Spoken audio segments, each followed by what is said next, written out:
Oli, com esteu? Jo volia parlar-vos avui d'un tema sociolingüístic. Les llengües minoritzades, que han sigut oprimides, han de ser supersimpàtiques per agradar als altres? Tot això ve perquè tinc un amic supergenialíssim, que és argentí, i des de fa un temps s'ha llançat a parlar-me en valencià. Val a dir que fa molts mesos ja m'escrivia en valencià, d'acord? I això, en fi, o sigui que estic encantadíssim de la vida, in love.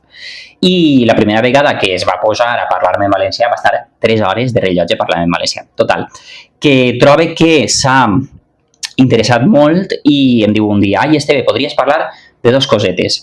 Del fet de fer vídeos en castellà, pot ser per arribar a gent que quan nota que no entén la llengua passa el vídeo.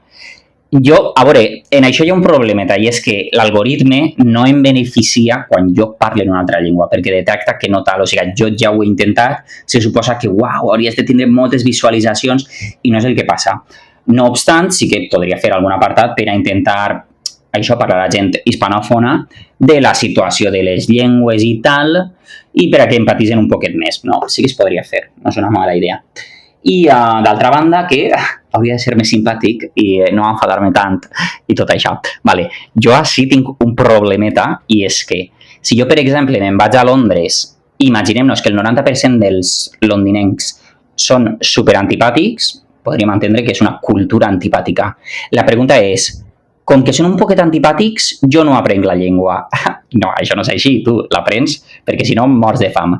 Per què? Perquè hi ha zones on els propis parlants, la llengua autòctona és la que mana. Así no, en Espanya hi ha hagut una guerra, Castella contra todos los demás, ha dado pal pelo cerdamente i ha imposat la seva llengua, i ja està. I la policia i els jutges, vull dir, són completament antivalencians, ja ho sabem, molts, moltíssims. O sigui, superacab no, però un poquet, d'acord? O sigui, això és així. Vamos a empujar professoras, d'acord? Ja està. I m'han passat més coses que també. I no, i això és així. Per tant, jo crec que la gent s'interessa per les llengües. Primer, hi ha gent que no has de fer res per a que s'interesse, no? Que l'estudia a distància des d'Amèrica o des d'altres punts d'Europa o el que siga.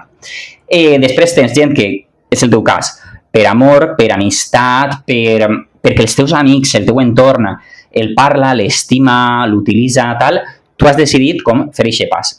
Després jo crec que per necessitat i per obligació. Hi ha gent que, si no fos obligatori, no s'interessaria, crec jo, per la llengua. Llavors, així la pregunta, les llengües minoritzades han de ser simpàtiques? Jo crec que jo he de ser